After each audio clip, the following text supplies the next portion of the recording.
Hi everyone, welcome to another episode of FinTech Walkabout. I'm Will from AppTap and I'm joined by Alasdair Smith today. Alasdair, it'd be great if we could just get a very quick intro from you, kind of your history through in the FCA and then PSR, the works really. Okay. Well, I'm an economist. I spent most of my career in universities, but I then spent 6 years at the Competition Commission, CMA, where I chaired the CMA's market investigation into retail banking, which pushed open banking forward. The open banking implementation of open banking was probably the biggest thing that the CMA's retail banking investigation did. And since then, I've spent 3 years at the payment systems regulator, not working on open banking, working on other things, although perhaps we'll talk about payments because I think future developments in payments is one of the most interesting areas where it's really going to be quite interesting to see what role open banking plays in the development of payments in future. Definitely. I think the kind of purpose of what we're doing with this podcast series is around just how open banking came through from a regulatory perspective, what the kind of third parties, what banks, what fintechs are going to do with it and where it's going to go. So I guess just starting at the very baseline, what was that, I guess, focus from a retail banking kind of supervision perspective? What did those discussions look like? I think the central issue that we were concerned about to the CMA was that the market for banking, both for small businesses and for personal customers with their current accounts, wasn't working the way a competitive market should be working. So small businesses felt that they were very tied to their current banking provider because the banking provider knew about them, and it was very hard to switch away from or to look, for example, for business loans from other providers. And in the case of personal current accounts, again, customers seem to be very reluctant to move from their present current account provider. And it's very hard for banking customers to make intelligent decisions about whether it's sensible to move to a different provider. In extreme cases, if you knew that you had very large balances in your current account, then there was one bank that did a lot of advertising about the rate of interest they paid on their current account, and they got some switchers.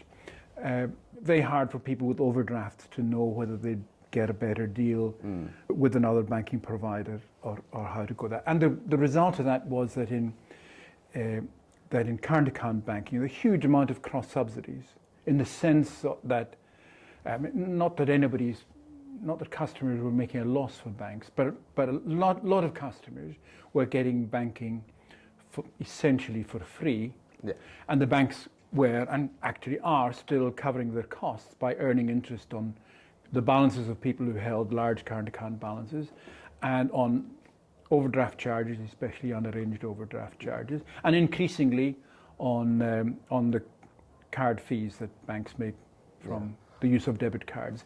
So any market in which a minority of customers or a minority of services are carrying almost all of the costs of the system is not a very competitive market, and it's a market in which you think bank customers ought to get a better deal by shopping around for better products than unarranged overdrafts, and merchants might do better to shop around if there are other ways of making electronic payments other than using cards. CPA, That's very interesting. I think from day one, from an AppTap perspective, we've always been about just, we're looking at comparison and switching within all of these different industries. And it's that competition piece that I think really shone through for us is how are we putting the user in the middle of this conversation as opposed to, a bank or a merchant, which I thought was maybe something that's fallen out of open banking, or is that kind of a core consideration, not just financial institutions, but other tools or products and services that customers use? Well, we were, of course, focused on banking. The same issues arise in other sectors, but I think we felt that they were particularly difficult in the case of banking. Because if you want to shop around for energy suppliers, I mean, you can dig out your electricity bill or your gas bill, and you know how much energy you're using. If you have the right kind of tools, you know what time, how much you're using in off-peak times and so on. If you've got a mobile phone, you know the mix between calls, data, and other stuff.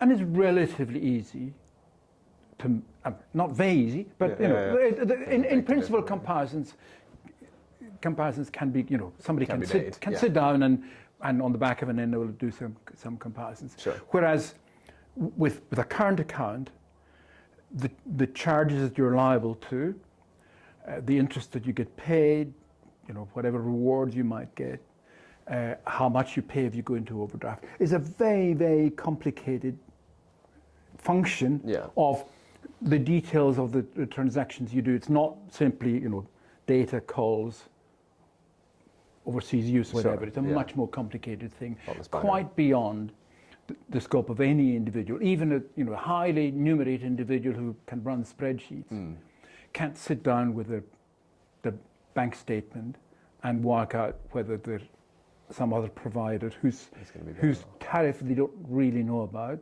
would be better for them than their current provider. There's just layers and layers of this information, right? And I guess that's... Yeah, it's a sort of combination of a complicated charging structure on the bank side, and indeed an opaque charging structure on the bank side, and a very complicated product. Each individual customer has a different customer profile, and what they end up paying in charges or earning in interest is it's a complicated thing to work out. Which I suppose the Americans so I've spent some time growing up in the US and have seen a little bits of both. I guess the Americans have taken a much more direct approach to just charging customers for bank accounts than we have in the UK. But I think what's interesting is that maybe there's more remit, and this is something we'll probably touch on a bit later, for, I guess, commercializing that customer data. But for now, we've recently seen quite a pretty, a massive transition really from user-led or screen scraping or manual input in terms of that data collection to open banking. What were those kind of core considerations in just leading that change or implementing that from the kind of top down, from a regulatory perspective? I think one thing that influenced us very strongly is we looked at an existing tool called My Data that had been developed in, 2010, 2012 abouts, and it was very unfriendly. You need all you need to do is, I'm probably preaching to the converted here, but all you need to do is download a CSV file from your what? Yeah, what? Sorry. That CMs I've downloaded from my mum is just then send this file to someone else. So the technical complications of doing that beyond most ordinary customers, and the security implications as well. This once you've downloaded your bank data and you're shipping it off to somebody, you've completely lost control over it. And the alternative of screen scraping involving handing over your details, your password to someone else, thereby probably contravening the conditions of your password with the conditions of use of your bank account. So if something goes wrong and you go to your bank and say, well, some fraudster has stolen money from my account, and the bank says, did you give them the password by any chance? Well, so when people started talking to us about open banking, and of course the Singleton report on open banking predated the CMA's work, but when people started talking to us about open banking, and I should say at least some of the big banks were very enthusiastic about talking to us about open banking. This seemed, the contrast between open banking and My Data was very eloquent and very influential with this. Okay, interesting. So I guess then the big question is, what's your view on how open banking is going? How is open banking going? Because I think we get a lot of mixed reports from, a number of different players of different sizes throughout Europe saying, well, only 50% or 30%, whatever it is, of people know what open banking means. But then we're seeing different stats, around 80, 90% of people have used at least one open banking product. How's it going? Yeah, well, I wouldn't pay too much attention to how many people know what open banking is, because, as you say, Yeah. you can use something without knowing its name. Yeah. So what's really mattered is to what extent is open banking developing useful products. And I think I'm still very positive about open banking. I think it has the potential to do lots of revolutionary things. I think its development has been slower than we expected. Yeah. Hoped. Is that expected or hoped? Because I think Well, historically we've seen some products that, like credit cards, they've taken their time to come about, and now they're cemented in. And now we're probably talk about it, right? Payments. We're starting to see those, fizzle out in terms of physical, and then with things like buy now, pay later, crypto, those are going to dissolve. But yeah, is that experience or is it more of a hope? Or expected rather, or hoped?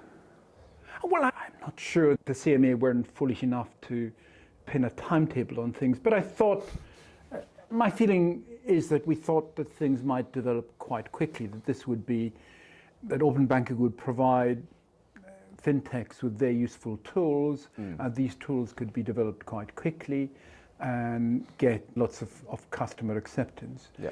We were very concerned about customer confidence in the product. Yeah. As indeed were fintechs, who were very pro, maybe still are, very pro-regulation, said, yeah, we want enough regulation so that customers can be confident that this is a safe thing to do. So we were certainly aware that customer adoption might be slow. I think it has gone in absolutely the right directions, but the adoption has been quite slow. And I suppose I can't help reflecting on the fact that the thing that particularly sparked the CMA's interest, I certainly, as an ordinary bank customer, haven't seen any evidence of comparison products coming along. Nobody has ever emailed me and saying, are you happy with your current account provider? Yeah. We have a tool that if you give us temporary limited access to your bank account, we'll tell you if you could switch to a different bank account. That was the single, that was the application that was at the center of the CMA's mind. Now, maybe there are tools like that around, but what is it now, almost 6 years after the CMA report, and I, as an ordinary bank customer, haven't been offered a current account comparison tool. So what do you think's kind of causing that friction then? Because, I mean, we've taken some tools in early days. The response we got from a number of financial institutions was very much, you're kind of cutting us out of the equation, you're removing us from how we interact with the customer, and doing something like current account switching is obviously not in their best interest. It's been an expensive exercise for banks. How do we get to somewhere that's a bit more two-sided? There's voices on both sides of the table from fintechs and banks and merchants and customers. How do we land somewhere that's a bit less friction for a financial institution in that? It's a big question. Yes. Give me all the answers. Well, obviously the behavior of banks has got to be looked at very, very carefully. And again, just from the perspective of an ordinary customer, at some point from my bank, which I won't name, I don't think they're any better or worse than anyone else, but at some point they had to get my consent to something that I recognized as open banking. To, if you get asked to share your data, and the customer warnings were pretty heavy duty. Yeah. On that. It was not an encouragement to say, look, there is this underlying technology which has been carefully planned and pretty secure. It was open for, if you hand over your data to anyone else, it's not our responsibility what they do with it, so you need to be really careful. Paying it off. And one of the big things the CMA did was compel 9 banks to do this, to set up open banking. And although some of them were enthusiastic, it would have been very hard to get all the major banks to do it and to do it together without an element of compulsion.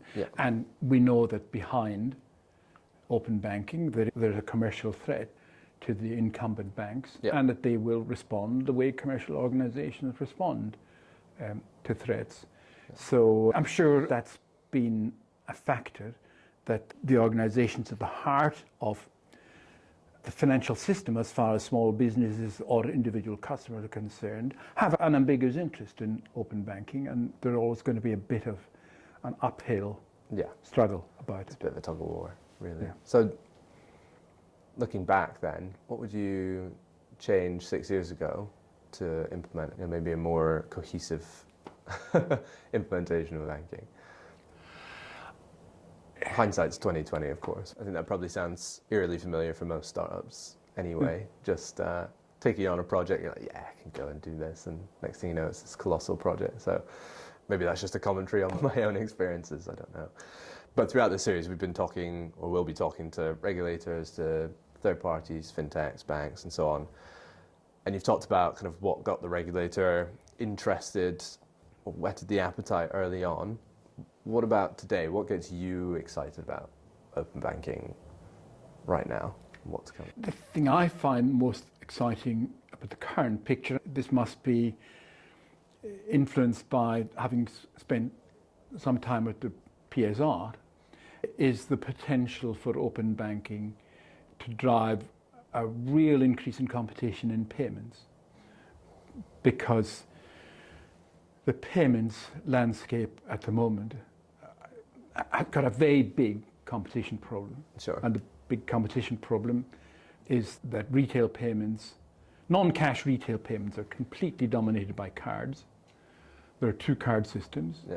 The two card systems don't have to compete for the custom of merchants, because most merchants have to take cards. Yeah. If you take cards, you've got to take all card, or you've got to take the two main brands of cards. Sure. So the two main brands of cards are not competing with each other for merchants who are one side of their market.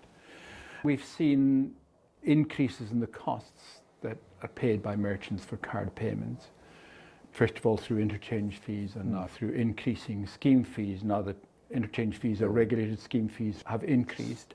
And that's a reflection of the lack of competition. Sure. And those costs to merchants get passed on to customers. Yeah.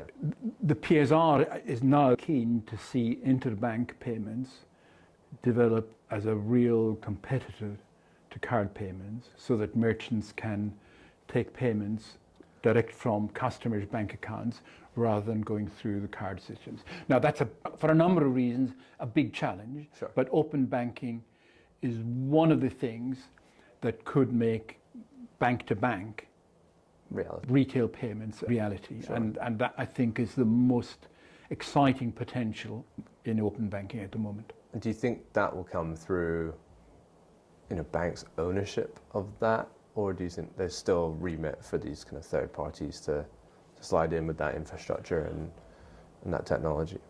I think it's essential that third parties come in. Okay. Because one of the problems with the lack of competition for the cards schemes is that the banks have a huge stake in card schemes, because a lot of the excess profits that arise, the excess returns, let's call them, that arise from the lack of competition for merchants, and therefore the rise in interchange fees and scheme fees, is that a lot of those returns get passed back to the issuing banks. So the card schemes do have to compete for issuers. Sure. And the issuers make it. So when we looked at competition in retail banking, we were concerned that the banks were making most of their profits from the interest on current account balances and from overdraft fees. But actually, now the third big source of banks' returns is issuing fees. And for some banks, card issuing fees is the largest source of the revenue. So the existing banks, and I don't just mean the traditional big ones, some of the new banks as well, have a huge stake in card systems. So to get real competition in payment systems from interbank payments, we've got to look to parties other than the existing banks to do it. It depends. It's going to depend on third parties. But what's their incentive then, right? Because, we talked about this a little bit earlier around there's all these different people at the table or different entities at the table. What's in it for a bank to say, well, is it cheaper? Is it faster? Is it, reliable for them? Frankly, there's not much in it for the banks. So we all know now what happens when you try and make a retail payment, you can't make retail payments in a face-to-face store, but when you try to make online retail payments using a payment direct from your bank account, you get heavy-duty warnings from your bank. Sure. You've got 5 questions. Please don't do this. Are you sure you're not being scammed? Are you really sure? And indeed, my bank, I'm sure other banks too, saying, we recommend that you use your card rather than, and you think, there's something weird about this. Yeah. Why is my bank saying, don't use me to make your payment, use your Visa debit card rather than paying from your they have security concerns, and the security concerns are real. That's one of the problems that needs to be solved.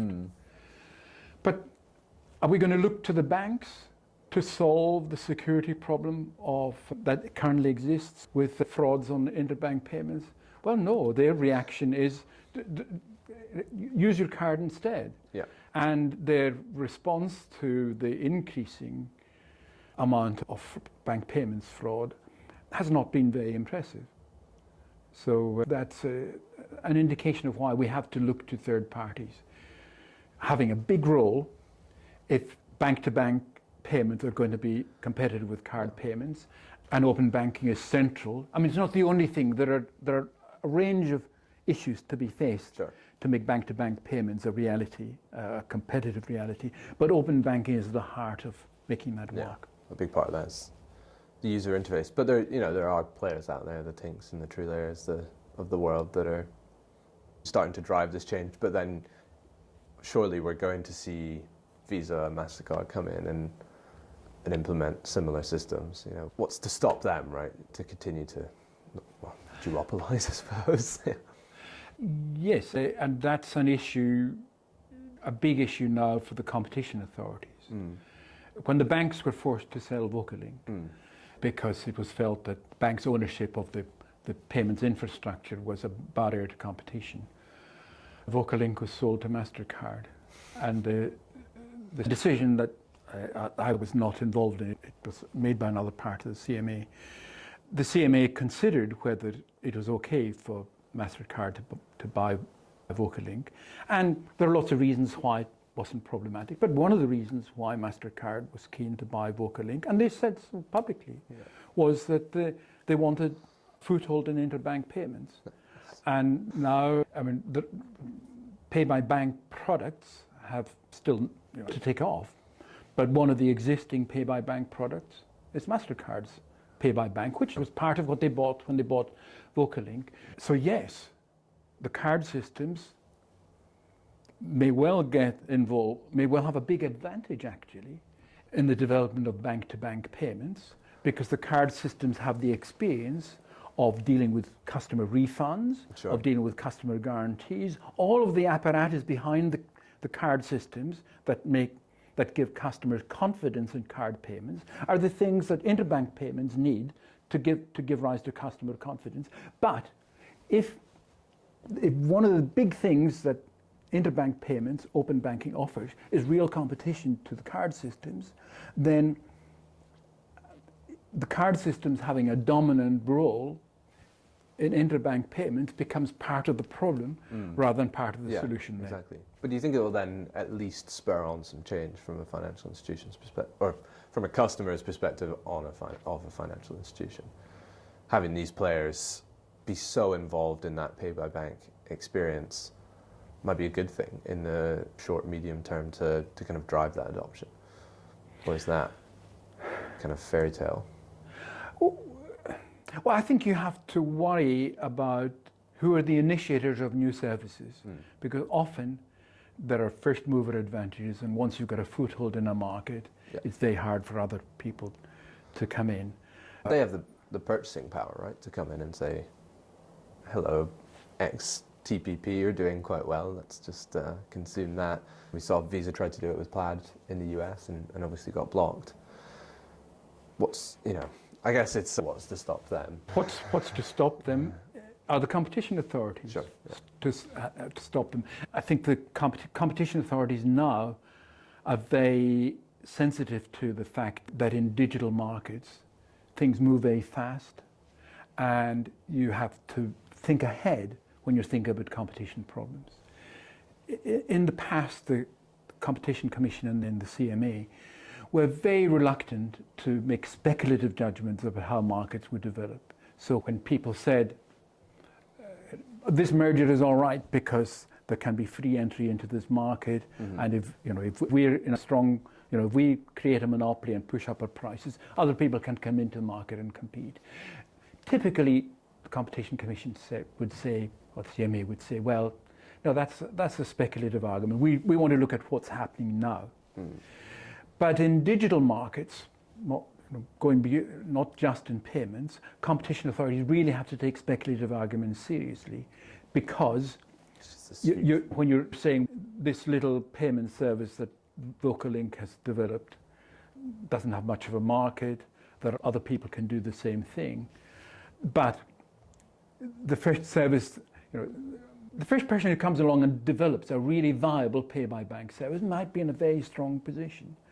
And competition authorities have to weigh, and I think need to be concerned about the pattern which you've just described of the card systems coming along, and see when they see a FinTech that is making a success, you make them an offer that they can't refuse. And one of the things that might be happening there is that it's in the commercial interests of the card systems to pay well over the odds for the most successful interbank competitors. Take that piece off the table. Yeah. Indeed. Totally makes So a sense. big competition issue there. Sure. What about the other side? So we talked about banks and how much is in it for them, but commercialization, I think, is kind of a taboo topic when it comes to individuals' data. And I think there's a lot to be said for how we pass that benefit onto an individual or a customer. Do you see a world in which kind of things like premium API are brought forward, or what are some other ways in which a bank might kind of organically, let's say, capitalize on this? We're seeing they're getting squeezed in kind of standard payment space. What's their avenue out? It's a big question. I think a bank would be very happy if you could answer it. I often thought there's sort of paradox about open banking, that open banking is about making commercial use of customer data. But it's customer data that has been under the control of the banks. So part of the paradox of open banking is that the existing banks have been sitting on a gold mine of information about their customers. They've got a ton of information about their customers.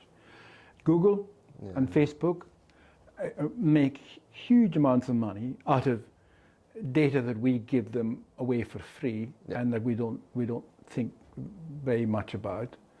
It must be that the information in my current account is much more commercially valuable than all the information about my Google searches. You'd think that. It must be at least as commercial. Why are the banks not being able to commercialize this? Well, answer, this gold mine is... Is that a regulatory thing, or is that a bank thing? I think it's a bank Security thing? It's all... This gold mine is buried in banks' legacy systems. Is that a ring fence and kind of, I guess, the security decoy being thrown around? Oh, we can't do that because of security reasons, because we want to keep our customer data, or is there something else?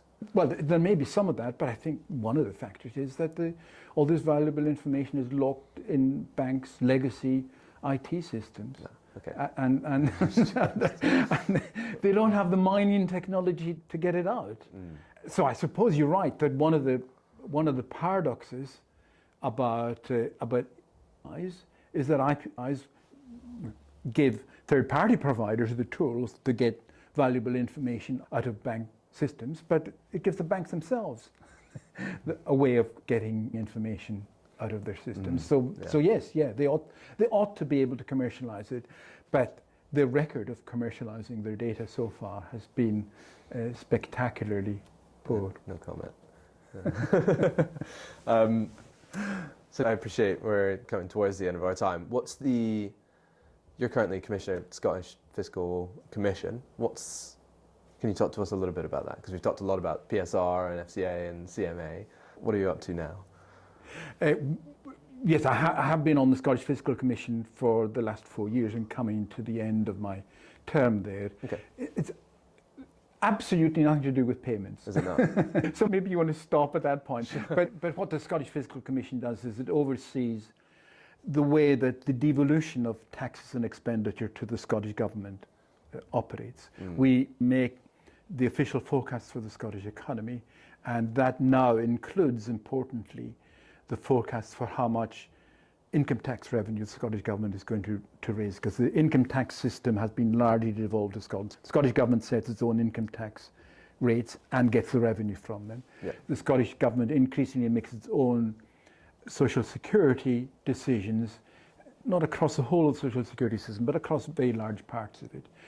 So we're largely focused on forecasting how the Scottish Government's tax revenue and expenditure is going to evolve into the future, and what are the budgetary challenges and opportunities for the Scottish Government. A lot to be done in the tax space using open banking. Just to bring it back in, I think there's some cool startups still, like Untied, doing some really interesting things. If you can just plug them, because we get on well as a set of founders. We talked about, I asked a version of this question at the beginning, and I'd like to ask it again at the end. Open banking, success or failure, if you had to choose right now? Oh, I'd say success, for sure. It's been slower than the now over-optimistic view that we had, sure, but it's gone in absolutely the right direction. It's had incidental payoffs, like the delivery of confirmation of pay, which is a sort of spin-off from open banking, not an open banking service, but open banking made that, allowed the banks to develop that faster. That's, I think, going to unlock big new developments and going to be going to have a very significant impact on making payments more competitive. This is something that we just can't wait for. We're looking at how do we set someone up with a new energy and broadband, whatever provider, being able to implement a variable recurring payment from day one and have the customer very aware as to what's happening and what they're paying for and how they're using the services they're paying for. I think it's going to be extremely powerful. So, just to wrap it up, kind of a two-part question. What comes next for open banking? And if you had to apply the principles of open banking, kind of open data, to another industry, we're kind of seeing things move into open finance with mortgage products, for example. Which industry would you pick and why? Well, not a loaded question at all. No. Let me take the last one first. Sure. If you're looking for I think open finance has got lots of interesting potential. But if you're looking at a sector where customer choice isn't working very well, then surely the energy sector is the one. I'm inclined to agree. Yeah. It may be that that energy needs a complete rethink of the relationship between the final customer at the end of the chain, the primary energy provider at the other end, and how that chain works. But for sure, it's not working well at the moment. I think we'll have to bring you back for our energy one later on in the year. There's probably a whole other few hours worth of discussion. Yeah, well, I'm not sure I have anything very constructive to say. But on your first question, the future development of open banking, I think the most exciting thing is the development of bank-to-bank payments, of interbank retail payments. Open banking is not the only thing that's needed to make that work, but it's absolutely central to making it work. That offers a real revolution in making the whole payment system more competitive. And in a sense so that's the thing that I think is most exciting. And it also takes us back to what was perhaps one of your first questions. If you were thinking again about what the CMA did, what would it think about? Well, what we're looking at now is the possibility that open banking, it's not really a new payment system, but it might be at the heart of a new retail payment system. And I think if the CMA had realized that it was launching a new payment system, it might have done some institutional things differently, but I hope it would have embarked on the same journey, on the same route, because I think it's been a very positive development. Yeah. Inclined to agree, having tried to build a business around open banking. So, Alasdair, it's been a real pleasure talking to you, and thank you so much for coming down to join us. Well, it's been a happy trip down memory lane for me. Yeah, I'm glad. If people want to find you, what's the best route in terms of getting in touch? Oh, they're very welcome to email me. Is there an email you could share? Yeah, it's Alasdair M's. Well, the problem about my email address is that the name Alasdair is spelled 10 different ways.